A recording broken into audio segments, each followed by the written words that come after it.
was the most unusual situation you have woken up to? Story 1. Some old man woke me up as I was sleeping in a ditch by the road outside. He told me to get in his truck, and me being hung over as all just rolled with it and sat down in the front seat. Took me about 1 minute to pass out, only to get woken up again by the old man telling me to get out and help him unload the truck.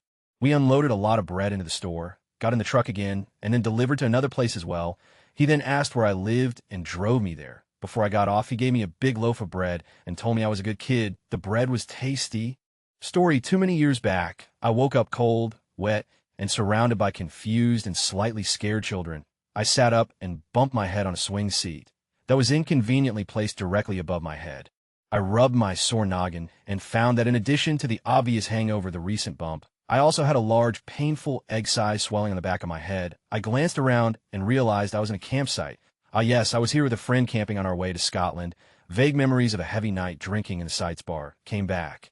I looked beyond the gaggle of bewildered children and saw my tent. Did I not make the 200-yard between the bar and my tent? Yes, a children's playground, too tempting for a drunken buffoon such as myself. In fact, I seem to remember standing on the swing, slipping off, hitting the ground hard, sitting up, and then, that explains the bump on the back of the head, probably the sleep. I then became angry. What sort of friend would have left me there all night? I was freezing, bleeding, and soaking wet. I muttered something of an apology to the kids, and stood up on wobbly legs, and started a slow shuffle of shame towards my tent. One of the braver kids pulled on my sleeve and pointed behind me. I turned around to see what he was pointing at, and saw the answer to my question there. My friend was passed out, face down on a roundabout, with his head over the edge as the wind gently blew him round, with an almost beautiful circle of vomit below. That sort of friend is the sort of friend who does that. Epilogue. As we made our way back to our tent, we heard a whistle and were beckoned over by a family in a nearby caravan. We were ready with our most sincere groveling apologies, but they laughed and said we wondered when you two would get up here. We made you breakfast. Best cup of tea I've had in my life. And am an Englishman. Thank you, kind campers. And sorry, children, TLDRM. Story 3. This didn't happen to me. It happened to a friend of mine in college. But I've always thought it was a funny thing to wake up to. She woke up in the dorm room of some random girl that she didn't know. She was so drunk that she thought it was her room, and the door was open. So she lay down on the bed and slept. When she woke up, there was a note next to her that said, "Hey, I don't know who you are, but you were really asleep last night, but don't worry, it's cool if you crash here. I was going to spend the night in my boyfriend's room anyway. Just please make sure you close the door when you leave. P.S. I left you a glass of water on the nightstand." Story 4. Woke up to a horse clearing its nose at me. While I was still in bed, I was sleeping in my ex-girlfriend's, who lives with her 14-year-old sister and grandma at their family farm. Apparently, the younger sister thought the horse was cold and let him inside the house. To make everything more weird, her sister and grandma came in just in time to see naked me with my morning thunder fending off a horse that was trying to eat my wallet. That was a very awkward breakfast. Story 5. I briefly fell asleep at a house party, sort of dozed for 10 minutes as I was on a bed in the dark. I woke up to someone try to cook a banana with a lighter and a deodorant can in the hallway, and some guy playing the piano in his boxers. Story 6. Sleepwalker and talker here. Woke up straddling so while he clutches in pain, apparently I had rolled over, hopped on him, punched him and yelled, "You're so rude." Story 7. I hosted a party at my house and sent an invitation to all of my Facebook friends with the message, "Invite whoever you want." Ended up getting too drunk and passed out of my bed. I woke up in the morning with a splitting headache and a horrible feeling in my stomach that I was about to walk out into a disaster zone. The whole house was spotless. All the drinks had been cleared up and the carpet had been vacuumed. The guest who stayed over had cleaned up everything without my help. It was very unusual, but in the best possible way. Story 8. I was out camping. A raccoon had unzipped my sleeping bag, tucked herself up in between my feet, and zipped it back up again. Opposable thumbs rock. Edit Google tells me it was actually either a possum or a giant panda. Story 9. Fell asleep first at a sleepover. Woke up to 10 heads peering over me and toothpaste on my eyebrows. They were all telling me to stop rubbing my eyes with a concerned tone. "Your concerned tone you put there, girl, here in the house alone?" And woke up to the landlord and a strange man at the foot of my bed. They had let themselves in and unlocked my room door. I started yelling, and he just held up a paintbrush and said, "We paint." Story 10. That one is a good story. I was pretty heavily drunk at a party, and I just completely blacked out the whole night. The next thing I know, my mother at that time I was living with my parents is waking me up like really early, asking, "Did you vomit all over the building stairs?" You see, at the time, I lived at the last 6th floor, and there was vomit from between the 5th and 6th floor all the way down to the ground floor. My first reflex was to deny the thing, as I know that I pretty much never vomit from alcohol. I just black out, I smell my clothes, looked in every part, nothing, not even a stain. As you can imagine, my concierge was a bit pissed off, and from the numerous parties that had been going on in my apartment, she directly went to see my mother and accused me. There was just 2 apartments in each floor, so the vomit location was pretty much telling the whole building that it was me, but still I was convinced it wasn't me. As the concierge started to be pissed off, telling me she was going to call the police and all that, I finally accepted to clean off the mess, and remember that I was heavily drunk the night before, and it was really early, so basically I was still up. I had to clean off the 5 floors, and God, there was vomit everywhere.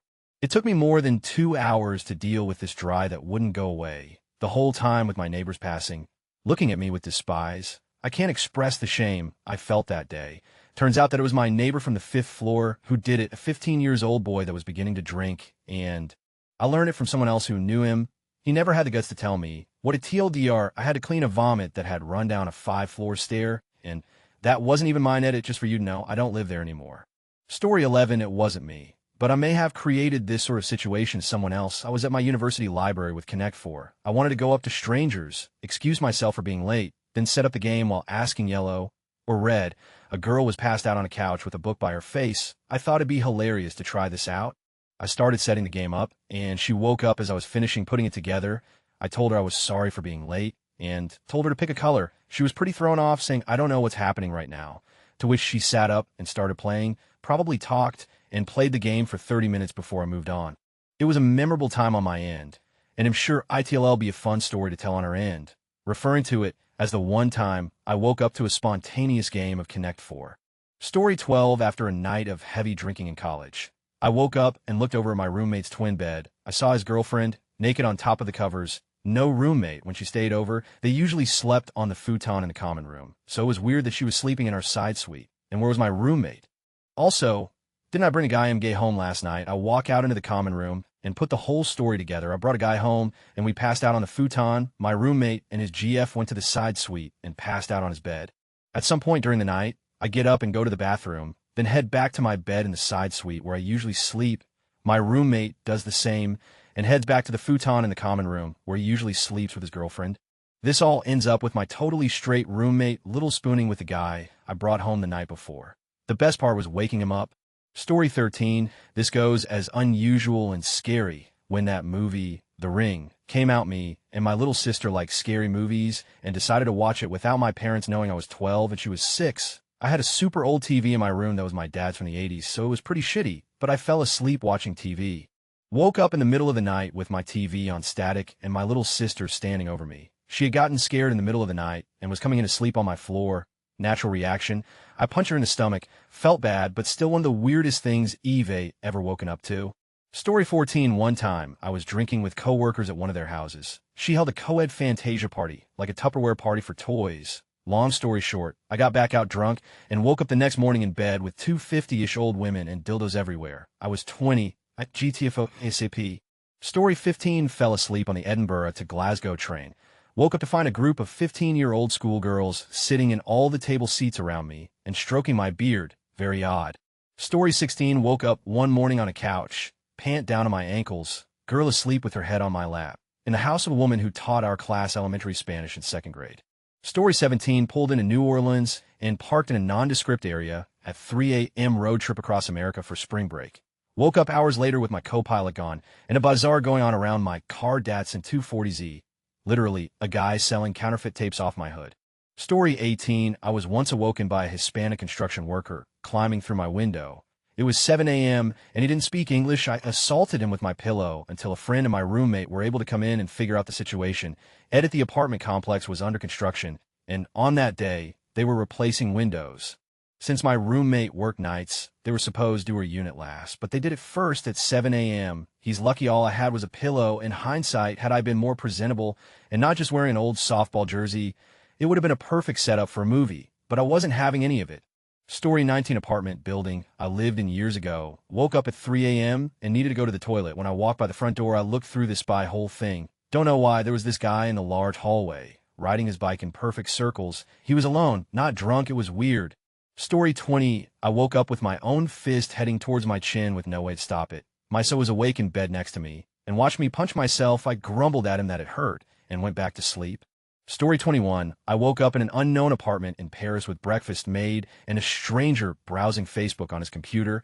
I had partied too hard and he saw some guys trying to take me home with them, save me from what would have likely been an awful situation, and show me around Paris the next day. Edit no, didn't get married. Story 22. I once woke up without my hand coddling my... I don't know how common sleeping with a hand cup to defend against sack taps from the boogeyman is, but the fact I let my guard down is very unusual. Story 23. One time, I had a blocked nose and was dozing on my bed, breathing through my mouth. I woke up to my sister's young cat, Trevor, trying to forcibly shove his head inside my mouth. Story 24. Woke up in a mobile home. No idea how I got there. Best friend was with me, and we started to piece together the evidence. All info pointed back to a seemingly harmless doobie that another friend offered to share at a party the night before, made some calls and found out said doobie was laced with PCP. Thanks a lot.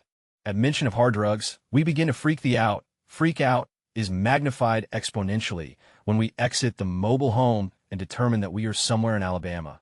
We do not live in Alabama. Story 25. Woke up to the fact that my brother's territorial bully cat had somehow got the door to the scaredy cat's room open and was chasing him around, jumping all over the place.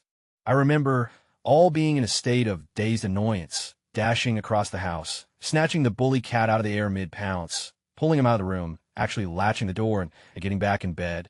All of this happened in the span of about 15 to 20 seconds, and the anxiety-prone brother-wife had barely enough time to start freaking out and run out of their room to see me walk back to bed saying I got him, shut up, and go to sleep him now considering whether I should have been a ninja.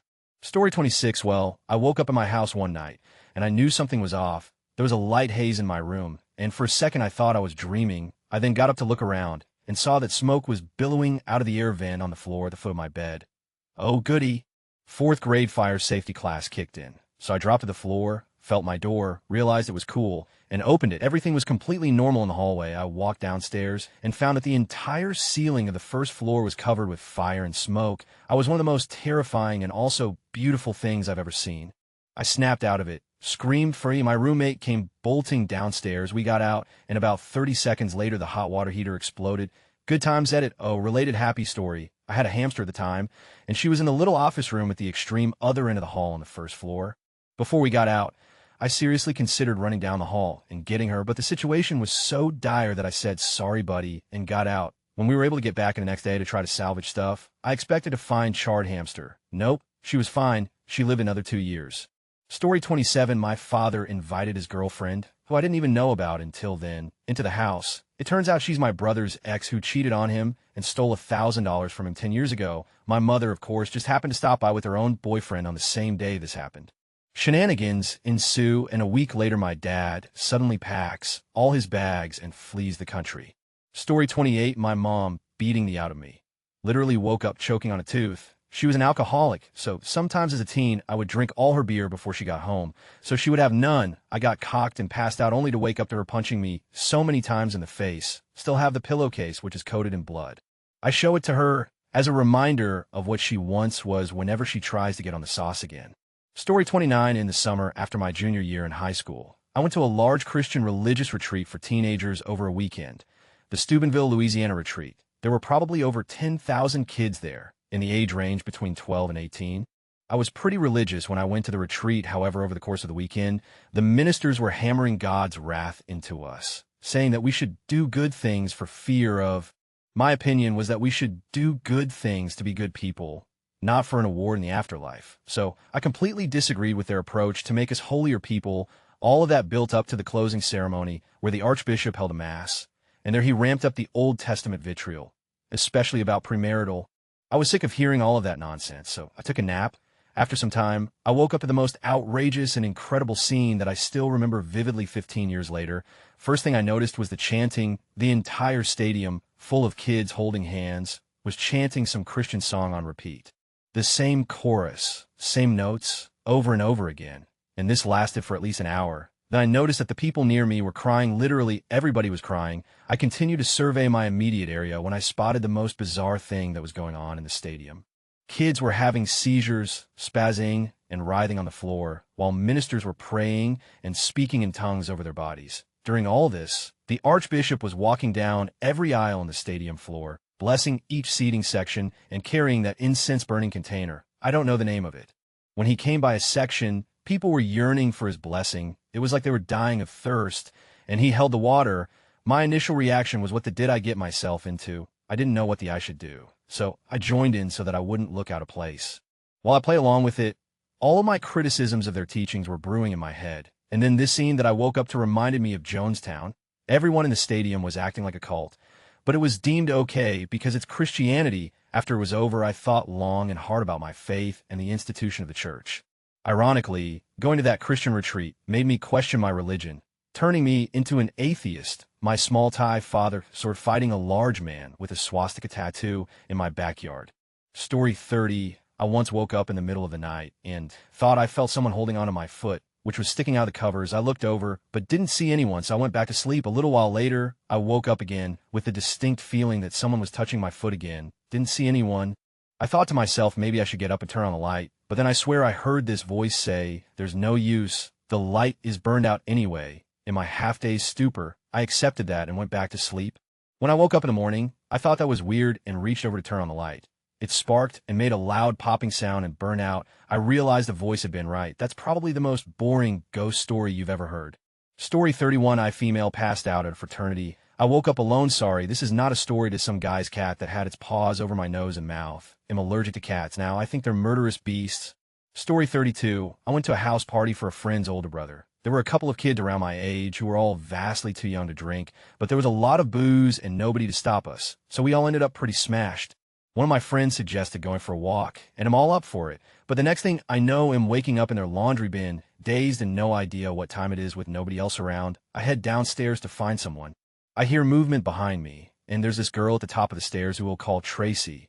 She's slightly older, and I know she has either a developmental degenerative condition where her limbs are all odd sizes and she struggles to move normally. So she's really struggling with the stairs. I call out to see if she needs help, but she insists she's fine. Another girl shows up at the bottom of the stairs just in time to see Tracy fall and tumble dramatically down the dozen stairs and land in a small ball. This girl yells out in horror. The cripple has fallen. But then Tracy rolls over and is in tears of laughter. She's absolutely fine and just as hammered as the rest of us. But seeing her fall sobered me up so quickly. Story 33. My grandfather unfortunately suffers from Alzheimer's, a horrible disease that I wouldn't wish upon anyone, and several months before we really knew how bad it truly was, he still had his red pickup truck that he drove everywhere. Well, on a Saturday morning, I woke up to my mom coming into my room telling me, "Can you help your father remove your grandfather's car from the neighbor's yard?" And I was like, "What? TLDR, grandpa doesn't drive anymore." Story 34. When I was in college, I woke up in the middle of the night to the sounds of my roommate yelling, screaming, and cursing. I was pretty groggy and it was pitch black, and so I couldn't make sense of what was going on. I had assumed he was sleep-talking, but after about 10 seconds or so, I sort of sensed another presence in our room. So I jumped up and turned on the lights to see a fully naked dude standing in the middle of our dorm room, holding onto both of our desk chairs. It seems also that a few of our furniture items were rearranged, and he placed a partially eaten cake on my desk. I was really confused and tried to make sense of things, but really couldn't come up with a rational understanding of what was going on.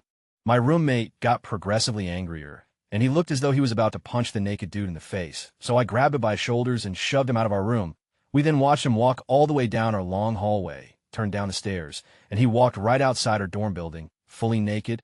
To this day, I have no idea what that was about and why it occurred. It didn't seem like he was trying to steal any of our items, and the dude didn't look drunk or high at all, but he also didn't seem totally cognitive of what was going on either. I remember he looked genuinely sad that my roommate was yelling at him, which added to my confusion. I guess I have to chalk it up most likely to some kind of fraternity hazing, but I'm not entirely sold on that. Story 35. When I was 21, I had just finished university and decided to go abroad. I got offered a job on a campsite in France and went. On the first night, I was shown around by one of the guys I was working with and was given my own tent. As the only female, these are like massive 3-bedroom living room key camp tents. I woke up at 3 in the morning with the massive black, not really relevant, but for imagery, security guard sat on a chair next to my bed waiting for me to wake up and then started introducing himself to me in French. He has the same pet name as me, so it sounded like he was introducing himself as me. I didn't know what to do, and my French was almost as poor as his English, so I pulled my sleeping bag over my head and waited for him to leave. He kept following me around and walking around the supply tent that was next to mine until he did it again twice in one night a week later, and I got the courage to tell someone. Story 36. Last thing I remember is arguing with a lady at a bar, her telling me how disgusting I am, etc. Woke up to her as my pillow. She was still sleeping, so I very carefully excused myself and realized it was my apartment. Story 37. I once woke up to a flaming skeleton poking itself out of my bed. So I could see the top half, and it was pulling the bottom half of itself out to try and attack me, I assume. It was the only time I ever had a waking dream, and it was probably the scariest thing that has ever happened to me. Story 38. I was the assistant manager at a drugstore rhymed with Meckerds. Saturday night. Rob at gunpoint. Unable to sleep that night. Stay up all night and all day Sunday. Pass out at 3 a.m. Sunday night for sheer exhaustion and the adrenaline finally wearing off. I wake up at about 8 or 9 a.m. Monday to my roommate slamming his fist into my door, screaming that the world is ending. I stumble out of bed to see an airliner ram into the second tower on 911. That waked me up pretty good. Story 39. One night, when I was around 13 or 14, I awoke to what sounded like a poltergeist coming from my mom's room.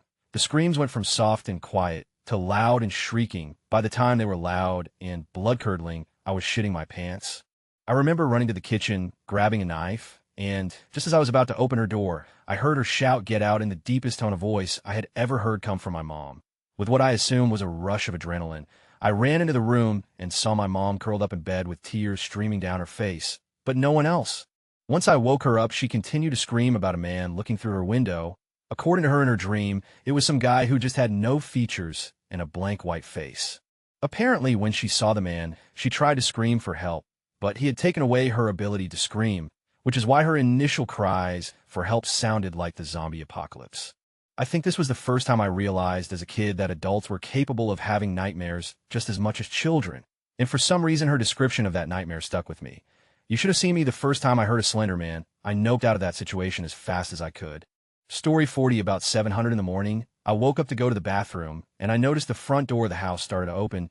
It needed to be deadbolt, or you could just walk right in. Thanks, roomies, for leaving it open. I freeze thinking someone is sneaking into my living room. Then in walk two sheriffs who politely ask if I am random roomie number one. I just respond with, "Do you have a warrant?" "Yes, we do," right here as he starts holding it up. I'm like, "Nope, that is not me, but you might find him in his room." They tell me to take a seat on the couch.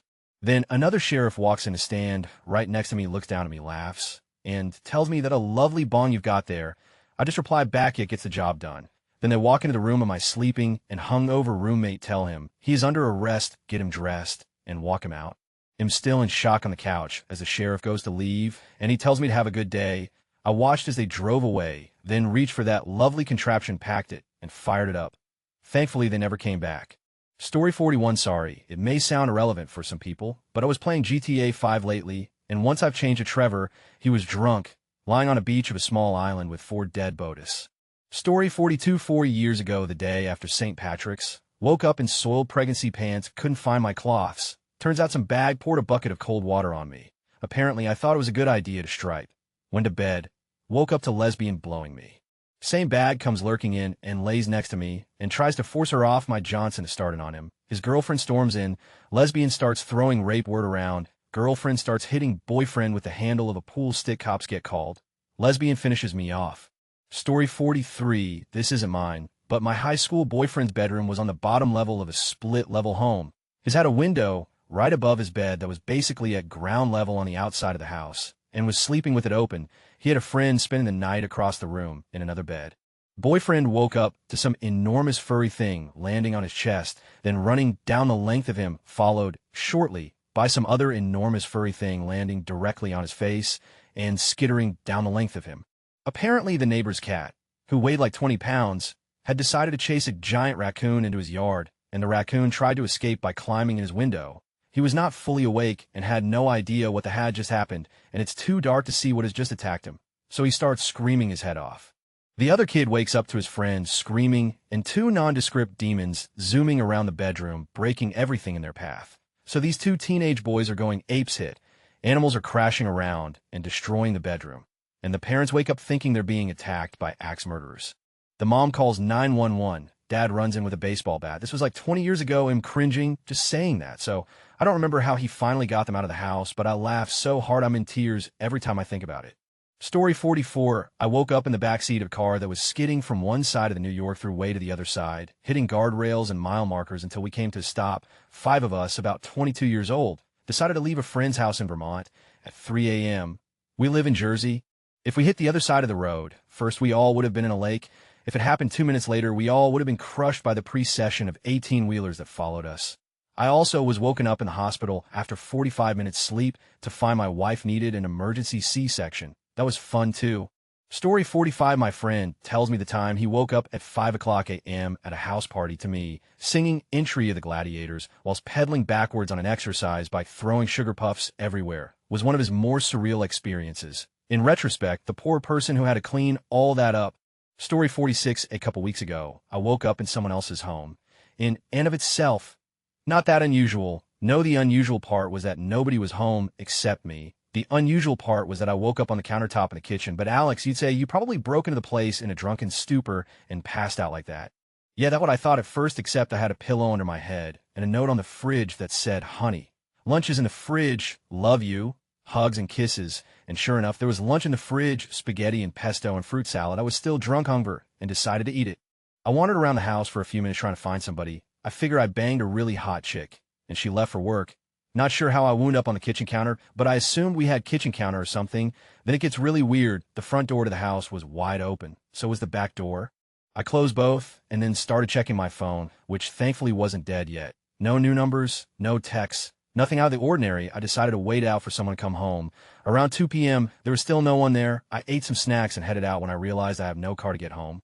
I was about to call an Uber when I realized my phone was now dead. So I went back in and figured I'd wait out. Whoever took me here clearly knew this would happen. Hence the lunch. 5 o'clock came and went. I was really bored, so I watched TV for a while. 8 o'clock came and went. Decided to explore the house for some photos, and there were no photos in the house, though. No albums, nothing. I popped open a laptop, but I couldn't get in. Password protected. I rummaged through the belongings. It was a 2-bedroom place. The master bedroom had a whole bunch of guy stuff, which began to freak me out, but luckily the second bedroom was all girl stuff, so I figured maybe these two were roommates or something. I still needed to get home and began to look for a way to charge my phone. Around 10 p.m., I find one, plug it in, and begin charging it. 30 seconds later, the power goes out. I go outside to see if it's an outage. Nope, just this house is out. Every other house on the street had its lights on. I begin to freak out and just take off down the street. I figure I could just ask some random stranger to borrow their phone or something. I walk a few miles before I get out of the neighborhood and onto the main roads. I eventually get to a gas station, and the guy working there was kind enough to call me an Uber. He paid for it, and I gave him cash. He'll never forget you, David. 3-year bro. The Uber arrives, and it's past midnight by now. I'm tired, freaked, and I just want to go home. When I get home, I panic because I realize I don't have my keys, and I don't even know where my car is. The last memory I had from the night before was leaving a club with my buddies and getting in a cab.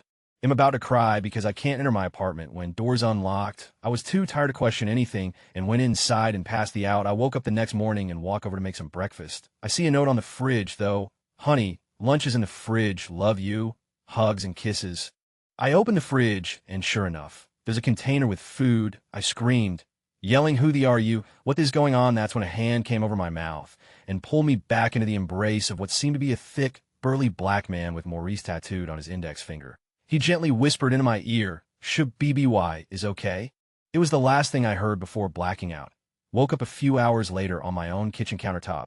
Nothing crazy has happened since, but I still wake up every morning to lunch in my fridge with the same prefacing note. Still not sure what went down, but today Maurice made tortilla soup, and it was delicious. 2 Mexican guys staring at me, while a third was playing with my novelty-sized baseball bat. We were getting our house painted, and apparently waking sleeping people up before you enter the room isn't a thing for some people.